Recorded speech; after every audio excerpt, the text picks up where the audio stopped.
Gracias, Antonio. Seguimos adelante con el que hay de nuevo. Hoy día junto a nosotros en el estudio el candidato presidencial Marco Enríquez Ominami. ¿Cómo está, candidato? Buenas tardes. Buenas tardes, Matías Yerko, y entiendo que Catalina está online. Hola, a la orden. Efectivamente. Hola, Marco, ¿cómo le va? Bien, contento.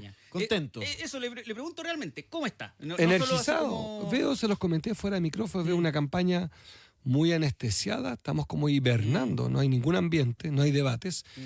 Yo sin ánimo de polemizar al inicio, pero debo sí reclamar de que se anuló el debate el lunes que había. Había un debate presidencial, se anuló, y que estamos en una estrategia que yo creo que es súper injusta para la democracia, para ustedes, los auditores. Les están confiscando la democracia, porque no hay debates. Una campaña presidencial no es un desfile solamente de medidas, o un desfile de moda, o un desfile de propuestas. Sí. Es también un debate, porque los debates presidenciales son la manera de medir quién está más preparado para recibir la llamada de Trump, presionándote. El debate es un estrés muy necesario que nos ven en condiciones iguales. Y quiero decirte, no hay ningún debate hasta mediados de octubre y quizás finales de octubre. Y creo que aquí hay candidatos y candidatas, sobre todo, que están enfriando la elección, porque su negocio es un 2-3 momiae. Y lamento la falta de debate, sobre todo porque Chile hoy día está en un serio problema, que es mi hipótesis sobre la economía, de agotamiento del modelo. Y entonces, todas las propuestas de perilleo, reducir el gasto social, a mi juicio es insensato, pero sobre todo tendríamos que debatirlo, porque tendrían que ustedes decidir cuál es el plan que quieren. Ahí, claro, y lo que uno podría pensar de este, comillas, enfriamiento de la campaña, es que los candidatos que van sobre todo primero, segundo, tercero, en las encuestas, yo sé que no le cree, pero me imagino que ellos sí le creen, sí, claro. Dicen, bueno, tengo mi ventaja, mejor administrar la ventaja, que darle oportunidad a los que yo creo que van abajo de crecer. Yo competí contra Sebastián Piñera. Sebastián Piñera nunca se escondió de los debates. Soy duro adversario, fui duro adversario. Sí. Pero Sebastián, le digo Sebastián, nos decíamos así. Pero el presidente Piñera iba a los debates y lo pasó mal. Sí. Lo enfrentaron, ahí se subió el sector. Yo me acuerdo de una anécdota personal, el primer debate de mi vida, yo llegué temblando, literal, de nervio, y él estaba peor que yo. Entonces le digo, perdón que lo tutee, porque nos tuteábamos. Claro. Además no era presidente. En esa época no había sido. Claro, le digo, Sebastián, le dije, está espantoso, me dijo. Y le dije, pero con todos los debates, que él ya había sido candidato. Con todo, le lleváis 30 años de candidato. Me dice, sí, pero no creáis, es peor. Cada vez que uno está más preparado, estaba más nervioso que yo. Y para ser justo, yo estaba más nervioso que él. Pero él, por simpatía, supongo, con humor, me dijo, no creas. Él le temblaba la mano, a mí me temblaban las rodillas, que era mucho peor. Oiga, Marco, mencionó la economía. Estamos en una crisis de economía. ¿Cómo está mirando usted esta discusión del presupuesto? Una cuestión que le afecta directamente a los candidatos, a usted en particular, considerando que va a ser el presupuesto con el que van a tener que lidiar y partir su eventual gobierno, ¿no? Además de lo técnico, ¿qué le pareció lo que dijo el presidente sobre los 6.000 millones de CAS que lo están acusando ahora de intervencionismo? ¿Qué opina usted de eso? Creo que es un debate improductivo que nada le sirve al auditor, porque no ganan nada en esa discusión. Es una discusión que no ganan nada. Yo tengo una diferencia, casi una fractura con las demás 7 candidaturas en este tema. No es una diferencia, una fractura, porque todos sostienen que el mejor negocio de la economía chilena es achicar el Estado. Yo creo exactamente lo contrario. Entonces me apareció a Trump en eso, que cree en la fuerza, claro, el Estado fuerte. A Chile le fue bien en los 90 cuando tenía un Estado expansivo. Entonces estamos mezclando un gobierno ineficiente, funcionarios públicos de un gobierno que no funciona, con el Estado. La economía chilena requiere del matrimonio público-privado. Es la única manera. Somos la única candidatura que proponemos reforma tributaria, 3.5 del PIB, para apalancar 5.5 del privado. Para no latear a la gente. Pregunta al público. ¿Faltan CESFAM? ¿Faltan salas cunas? ¿Faltan carabineros? Todo es sí. Cuando leo los programas de gobierno y sin ánimo polemizar, porque no están, pero como no quieren debatir, tengo que hacerlo a través de ustedes, usarlo a ustedes para debatir y debatir con ustedes y no con ellos, que lo democrático sería con mis pares. Decir que cuando leo los programas de gobierno no calzan. Todos proponen apostar al crecimiento económico. Y quiero dar un dato. Por cada punto de crecimiento, el Estado no recauda más de 0.2 o 0.3. O sea, nada. O sea, el crecimiento económico no es la fórmula para la justicia social, es clave para la economía, clave para el empleo. Yo propongo crecer a 3.5 hasta 4 en 4 años. Claro que es clave, es esencial, pero no mezclemos peras con manzanas. Para la expansión social se requiere crecimiento, empleo, sanidad económica, pero no alcanza el crecimiento. Por eso los países y los capitalistas como Bill Clinton, Patricio Aylwin, todos los gobiernos se pasan hablando de reformas tributarias. Lula, Biden, Petro, Trump, todos instalan el debate tributario como prioridad número 1 de sus gobiernos. Estamos conversando con Marco Enríquez Ominami, candidato presidencial independiente. Marco, usted habló del agotamiento del modelo. Para aclarar, ¿el modelo neoliberal? ¿Ese es el concepto?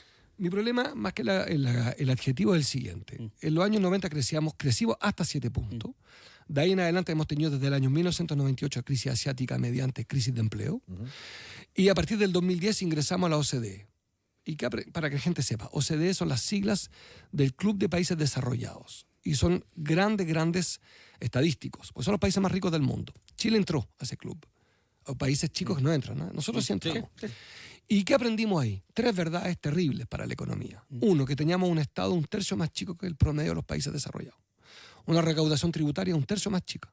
Una clase media estable 1/3 más chica. Interesante dato, vale decir que los países exitosos tenían estados fuertes, no más funcionarios públicos, estados fuertes. 2, la economía chilena surfeó la ola de la globalización en los 90 con gran talento. Apertura económica. El problema es que la ola ahora es un tsunami en contra nuestro. Te explico rápido. Tienes un presidente que aplica aranceles, Trump. Tienes a China y a Rusia ordenados en el BRICS como bloque geopolítico. Tienes a América Latina que todavía no se repone de la pandemia. Tienes a la Unión Europea que está reindustrializándose. O sea, toda nuestra fórmula de una economía pequeña y flexible se agotó. Seguimos siendo pequeños pero menos flexibles, más vulnerables. Entonces lo que sostengo que la manera de salir adelante es contraintuitiva respecto a lo que dicen los demás 7 candidatas. Yo creo que hay que hacer una reforma tributaria, que hay que aumentar el poder del Estado en salas cuna, infancia temprana, etcétera, etcétera, y al mismo tiempo dar certeza jurídica, y ahí tengo propuestas concretas sobre la inversión productiva para desbloquearla, y ahí decirle al privado, cosa que se hizo en los 90, apuesta por Chile. Quiero aclarar algo, la inversión extranjera que llega a Chile no es buena, es inversión que reemplaza algo que ya existe. No existe una nueva telefónica. En segundo lugar, 2009-2023 se fueron más de 50.000 millones de dólares. Se fugó plata de Chile. Fugar suena peyorativo. Se fue de Chile, porque no quiero ser peyorativo. Hay razones buenas para irse, razones malas. La tasa de interés estaba mejor afuera. Pero también es cierto que de patriota había poco. Pasa. Oiga, le preguntaba por el adjetivo del modelo neoliberal porque este gobierno entró un poquito con ese discurso, ¿se acuerda? Un poquito, mucho. Un poquito no. Que se terminaba el neoliberalismo. Eso, Chile iba a ser la tumba del neoliberalismo. Esa fue la frase que en algún minuto dijo el presidente Gabriel Boric, y cuando llegó al poder se dio cuenta que enterrar el neoliberalismo no era tan fácil, e incluso en algunos casos no conveniente. Incluso creo que él lo aumentó. Él aumentó incluso lo peor del sistema, que son las AFP. Le dio más poder a la capitalización individual, no menos. Yo creo otra cosa. Creo que el Estado es el brazo, el mercado es la herramienta, y que el mercado lo necesitas como esclavo, no como amo, pero es estupenda herramienta. Para la competitividad, para la eficiencia, es fabuloso el mercado. Ahora, el mercado no es generoso en la pintana para poner internet. El mercado no es generoso para la infancia temprana. El mercado no es generoso en la sala de clase. En la sala de clase el mercado distingue el poder adquisitivo de los padres. Es re injusto. El tema es el valor que le das al mercado. El problema no es que exista o no, el mercado ganó la batalla el capitalismo desde el punto de vista de la humanidad. La gente quiere vivir en la competencia, le gusta la competencia, le gusta la transparencia de precios, no le gusta la planificación central económica. Esa batalla, y creo que el gobierno entró con una promesa que no solamente no cumplió, sino que agravó las cosas. Entonces, me parece a mí que hoy día somos más esclavos de la AFP que al inicio del gobierno, para ser preciso. Aumentó nuestra cotización.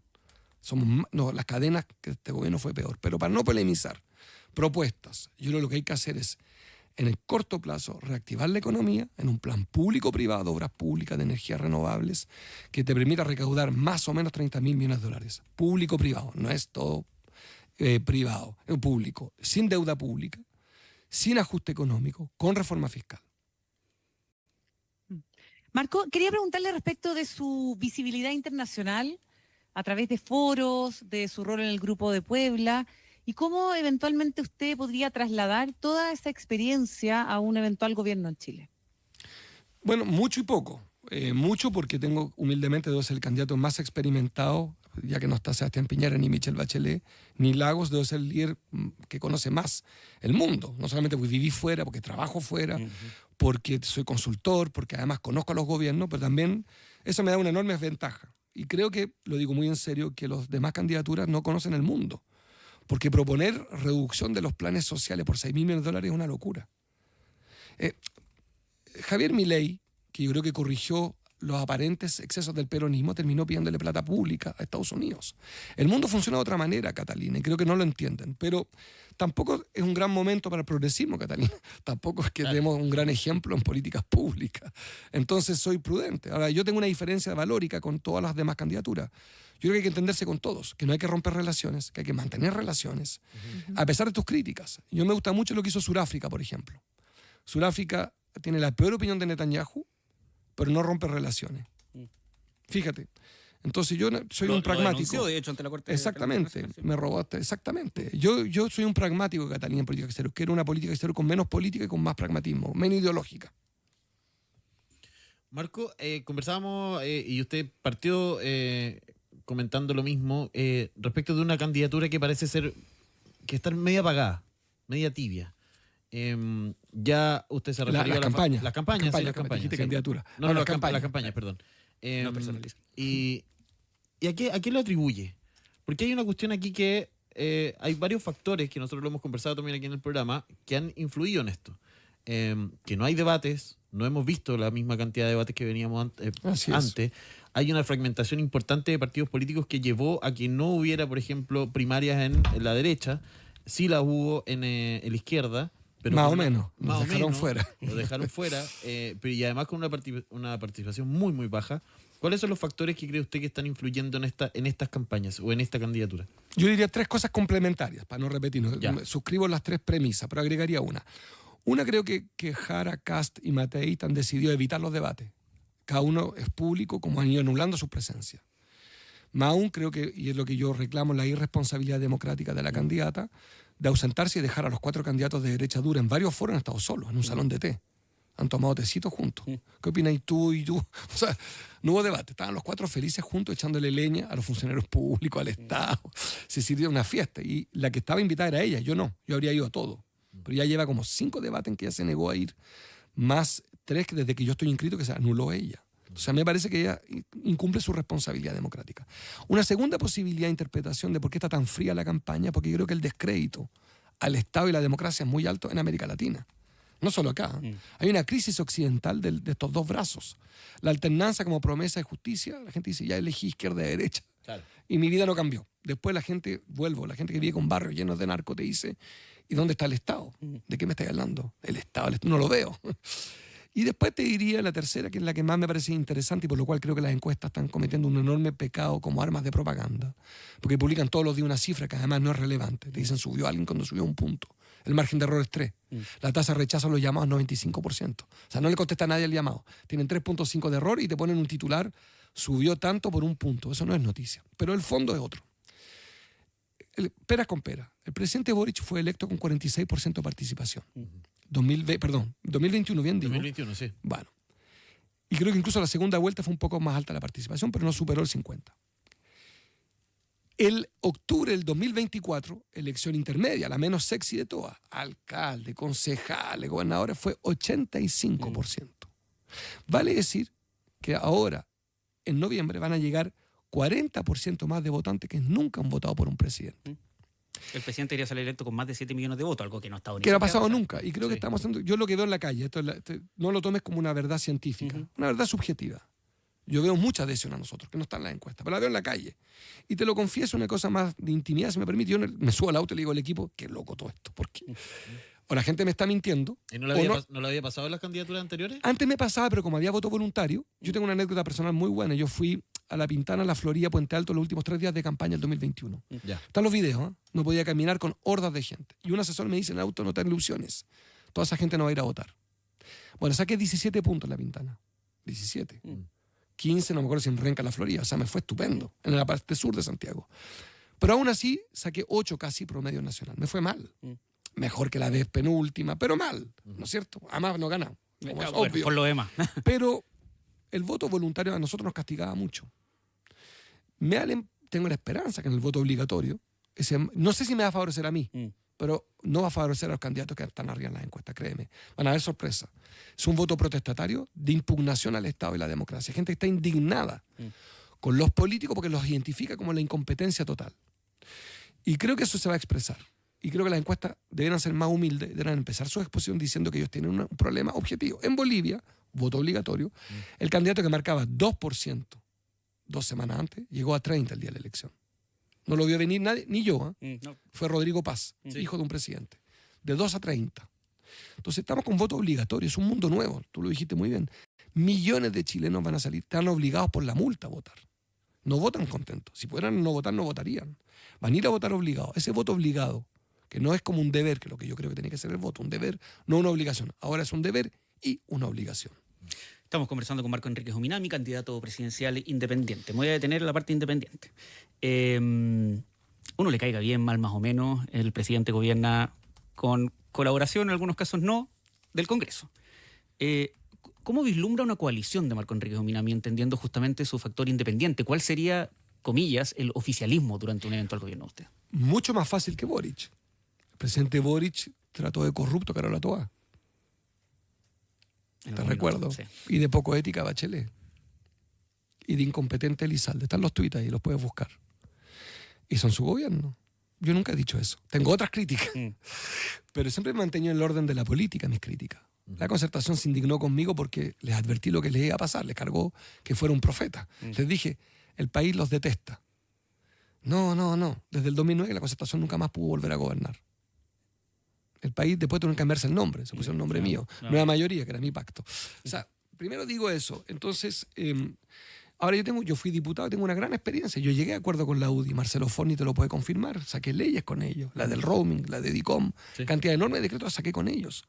Lo tercero, yo soy hijo del elwinismo. Ahí yo tenía, más o menos, para que te hagas una idea, 17 años cuando llega la democracia. 16, 17 años. Yo no voté por Elwin, era muy chico. O sea, soy hijo de ahí. Yo fui protagonista como estudiante universitario de la transición. Y Elwin hizo un gabinete muy inteligente. Le dijo a los partidos, tráigame una quina de hombre y yo elijo. Pero también lo hizo según la realidad parlamentaria. Por eso que el canciller era radical. Por eso el ministro de Economía era socialista. El de Hacienda era DC. ¿Por qué lo hacía así él? Porque entendió perfectamente. Por eso en la moneda no puso a su amigo. En la moneda no puso a su amigo. Puso a los representantes de sectores. Un socialista, un DC y, si la memoria no me falla, un PPD. Fíjate cómo funcionaba el gobierno. Comparemos con Gabriel Boric, fraternalmente yo voté por él. ¿Qué hizo Gabriel Boric? Asumió y nombró a 3 amigos de él en la moneda. Isque Siches, Jackson y Camila Vallejo, sus 3 mejores amigos. ¿Cuánto duró el diseño? No. 6 meses. Y a mi juicio el gobierno fracasó por este acto de vanidad, de no entender la diversidad de Chile. Yo, presidente, voy a esperar el 16 de noviembre porque hay un problema de doble legitimidad, que es una lata de tema para los auditores, pero es así. Los últimos 4 gobiernos del país eligió un presidente un color y un parlamento otro color. Probablemente me pase lo mismo. Entonces voy a tener que leer la noticia, voy a decir, pasé a segunda vuelta, a ver el parlamento. Mira tú, tal partido tiene 20 diputados. La segunda vuelta voy a tener que hablar con ellos. Y cuando sea gobierno va a tener que tener ministros de ellos. El ministro de Educación mío tendrá que ser un ministro o ministra acorde a la regla parlamentaria para que me aprueben las leyes. Y como no obtendré el 100% de los votos, mi programa de gobierno será ajustado. Si propongo hoy día 1.200.000 empleos, probablemente cuando obtenga el 25% de los votos para pasar a segunda vuelta, tendré que ajustar mi programa. Vendrá el mundo concertación, el mundo nueva mayoría, el mundo independiente, liberales de derecha, que no les gustará Casta, a decirme, mira, nosotros estamos, pero no nos gusta esta versión tuya del Estado. Entonces discutiremos. Para ello tengo una propuesta que les adelanto, que es el silencio administrativo. Todo proyecto productivo presentado por un privado después de 18 meses, si no se aprueba, se da por aprobado. Punto. Para desbloquear. Eso le va a gustar a la derecha. Es una medida eficiente. Como tú ves, yo estoy disponible para el ida y vuelta, pero lo que me parece un error, y es el fondo de mi crítica a la clase política, es que no atienden la diversidad de Chile. Fue el error del 2022, Boric Jara, y fue el error de Matei Kast 2023. Había un Chile más grande que sus proyectos políticos. Y ellos, teniendo 2/3 de las constituyentes, se lo farrearon. Marco, déjeme apelar como siempre a su franqueza. Hoy día la segunda, hace un ratito, titula ¿de dónde sale? No vamos a hablar de números porque me parece que... Dígalo, no, ningún problema, lo publiqué yo. ¿De dónde sale la renta bruta mensual de 9 millones de Marco Enríquez Ominami? Se sitúa usted como el candidato presidencial con la renta bruta más alta respecto de sus contrincantes. ¿Qué le parece primero esto y después cómo lo justifica? Primero, no tengo nada que justificar, está pagado ante impuesto interno, de acuerdo a la ley. Segundo, me encanta, estaba feliz, yo esperaba que partiéramos por ahí. Me encanta esta pregunta, porque llevo 16 años de infamia arriba mío. 16 años que se me ha acusado de ser candidato para robarme la plata del CERVEL. Quedó demostrado en un tribunal, ¿no es cierto? 3-0. 9 años de juicio. 3.000 millones de pesos públicos. Fue acusación penal. Sí. Está en las redes sociales la infamia, que la promueven Kast, Kaiser y todo. Mentira. Después se me acusó que no trabajaba, desde los 18 años que trabajo. En este canal tuve contrato por una serie. Me pagan bastante bien por lo demás, aunque les duela. Le negocié muy bien mi contrato en Mega. Después me acusaron de que era mantenido por mi señora. Ha pasado. Y fíjate cómo se descubre ahora que era todo mentira. Yo publiqué mi renta porque son conferencias, son mis 2 empresas, son mis consultorías, todas fuera de Chile. Ahora, ¿me puedes justificar, porque ahí se usó la palabra, cómo Evelyn Matei tiene un peso mensual? ¿Cómo José Antonio Kast, con 9 hijos, sin que su mujer trabaje, entiendo, gana 3,5 millones? ¿Me lo explican? ¿Ven ustedes cómo finalmente yo fui el más difamado de todos? Cafiche, vago, corrupto, ladrón, y soy el más transparente de todo, porque uno, gano los juicios, no acepto abreviados, gano en tribunales, publiqué mi renta el 2021, se publica mi renta hoy día, y se descubre que soy el único honesto, y que me va estupendo en la vida. Y fíjate cómo terminé dando explicaciones durante años frente a colegas suyos, sin ninguna ética, no ustedes, que se permitieron preguntándome, para partir la entrevista, si soy cogotero. Ahí está. Esto está ante impuesto interno. ¿Eh? Sí, sí. Yo tributo esto. Yo pagué 25 millones de pesos de impuestos. O sea, digo porque como les gusta echarme leña, porque soy independiente y soy rupturista, porque no estoy ni con esta izquierda incompetente ni con la derecha, pago los costos en todas las entrevistas. Yo vengo feliz a este programa porque ustedes siempre han sido buenos periodistas, hacen preguntas. Yo no voy a debatir contigo. ¿Por qué no? Por falta de respeto, porque el candidato es Kast. Pero veo muchos periodistas que están decididos a debatir conmigo y le digo, pero hay uno que se llama Matías del Río y me pone que quiero debatir contigo, ven a la radio. Le dije, pero ¿cómo se te ocurre? ¿Me quieres entrevistar? No, quiero confrontar. No, yo no voy a confrontar contigo, quiero debatir. Invítame con Kast a debatir. ¿A ustedes se les pasó un poco están un poquito el tejo pasado? Son periodistas, la profesión de ustedes es entrevistarnos. Ya, pero Marco, pero igual nos invitan a debatir. conoce también muy bien la profesión y los periodistas tienen que hacer las preguntas, algunos tendrán su estilo y otros tendrán otros estilos, pero a mí me parece súper válido que todas las preguntas se hagan. Ahora, pero, a propósito de lo Cata, mismo, momento, Cata. No me saqué contexto. ¿En qué parte dije no preguntar? No dije nada de eso. Usted igual discute y rebate las preguntas que le hacen. No, Cata, no me saqué contexto. Preguntas, réplica, todo lo que quieran. Yo quiero ir a debatir con Jara y con Kast. Y ellos se esconden de los debates y termino debatiendo con periodistas. Yo no quiero debatir contigo, quiero que usted me entreviste y me replique, me desmienta, me haga pedazo con sus preguntas. Pero el debate democrático, a partir de ahora hay reglas. Yo junté 37.000 firmas y debo debatir con quién va a ser presidente o no. No con un gran periodista o una gran periodista, no un tema de estilos, Cata. Yo estoy reclamando de que por un lado se esconden de los debates y por otro lado termino peleando con los periodistas. Yo no quiero pelear con ustedes, quiero que ustedes me retruquen. Sí, eso, pero es que eso también es parte del ejercicio periodístico. ¿Y en qué parte le he dicho que no, Cata? No entiendo No, no sé dónde va usted, dónde me quiere llevar. Usted dice que en el fondo los periodistas le hacen la pregunta y que usted va a debatir con ellos, pero... No he dicho eso, Cata. Solo expongo el otro lado, que también es súper válido. Pero Cata, no sé qué está diciendo, no entiendo nada lo que me está planteando, no me lleva a un lugar donde corresponde, diciendo que sí, que me pregunte lo que quiere y me rebata. Está muy bien. Le estoy diciendo otra cosa, estoy diciendo que hay una crisis de debate democrático y que se ha transformado las entrevistas con periodistas en un debate. Y eso no corresponde. ¿Por qué? Porque ustedes están para entrevistarnos, replicarnos, desmentirnos, demostrarnos que mentimos o que decimos la verdad. El debate democrático de Catalina Edwards ahora es con posibles jefes de Estado. Si no, es muy asimétrico, porque usted, por ejemplo, como periodista, usted, con todo derecho, tiene este contrato, tiene otros intereses que no los conozco, no tengo por qué decírmelo. Entonces, el debate es desigual. Yo conozco la declaración de renta de Evelyn Matei, conozco para quién trabaja, puedo debatir de igualdad, en igualdad de condiciones. Yo pido calendario democrático, igualdad democrática en Chile. Y yo reclamo, Catalina, una falla democrática. Del calendario, yo me inscribí último, ellos llevan 6 meses con recursos públicos. Reclamo un segundo, y reclamo a Jara y a Kast y a Matei, que se esconden de los debates. Y reclamo que justamente lo que termina pasando es que en estas entrevistas, en vez de preguntas, lo que yo veo son legítimamente, pero me parece un error, que nos inviten a debatir ustedes. El debate tiene que ser con los que van a ser. Para eso son los debates presidenciales. Si no, anulemos los debates presidenciales y ustedes eligen que a quién invitan. Bueno, yo creo que la democracia, a un cierto punto, tiene que ser igual para todos los candidatos. Y eso es lo que Jara, Kast y Matei, a mi juicio, están esquivando. Quieren esto que está pasando en este minuto. Yo termino aquí. Pero yo quiero debatir con Matei y su plan económico. Quiero debatir con Kast en condiciones iguales. No quiero que la réplica entre un periodista y yo intoxique el debate. Yo tengo una pregunta para Kast. ¿Cómo usted va a bajar? Como debatiente. 6.000 millones de dólares. ¿Qué programas sociales va a bajar? Conmigo no se puede escapar porque yo tendré 3 minutos libres. Pero no. El truco es retórico, anunciar medidas. A propósito de eso mismo, no ha logrado el candidato Kast explicar eso. y se enreda y lleva varias semanas enredado en eso, a tal punto que el presidente de la República lo emplaza en una cadena nacional, más allá de, podemos estar de acuerdo o no si era el momento o no, eso es otra discusión. Pero no ha podido explicar el candidato Kast de dónde va a recortar esos 6.000 millones en 18 meses. ¿Cuánto propone usted de recorte fiscal si es que lo propone en su Es que programa? propongo todo lo contrario.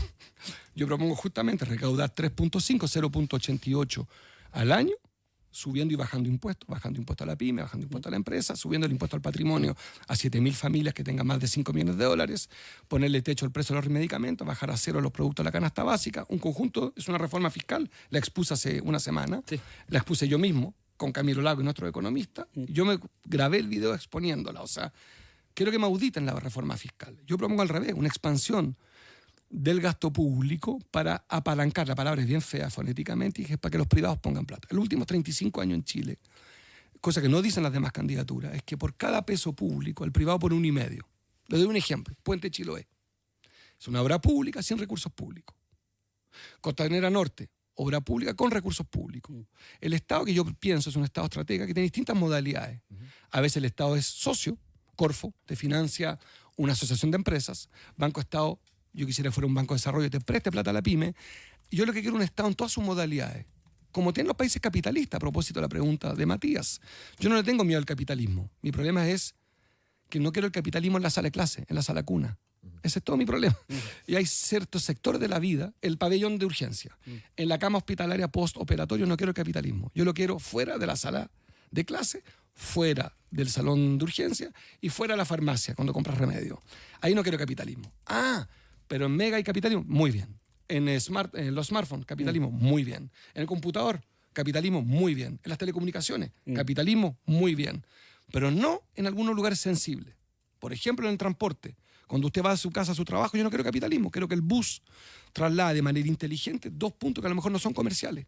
Yo necesito, no sé dónde viven ustedes, pero por ejemplo, alguien que viva en un barrio lejos de Puente Alto y la micro no pasa, te dicen, bueno, camina 30 cuadros. No, pues. El transporte público es un bien público. Y en Chile, esa es la falla de la concertación y la derecha, hicieron un transporte público, fíjate bien, que es privado con subsidio público. Un enredo, con lo que hay que hacer es transporte estatal como en Washington, país capitalista, Nueva York. El tren en Washington, Nueva York, es estatal. Trump se le ocurrió licitarlo. Trump no es tan tonto. Trump entiende perfectamente que el capitalismo requiere un Estado fuerte. El tren de Washington a Nueva York, queridos compatriotas, es estatal.